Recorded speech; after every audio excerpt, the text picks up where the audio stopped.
শয়তানের কাজ হচ্ছে সে তোমাদের সব সময় পাপ ও অশ্লীল কাজের আদেশ দেয়, যাতে করে আল্লাহ তাআলার নামে তোমরা এমন সব কথা বলতে শুরু করো যা সম্পর্কে তোমরা কিছুই জানো না।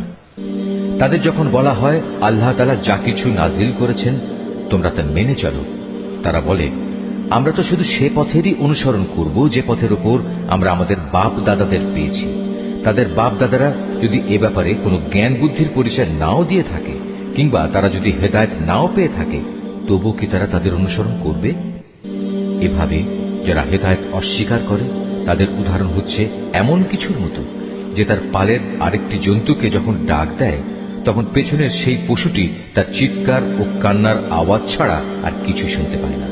মূলত এরা কানেও শোনে না, কথাও বলতে পারে না, চোখেও দেখে না। এ কারণে হেদায়েতের কথাও এরা বুঝে না।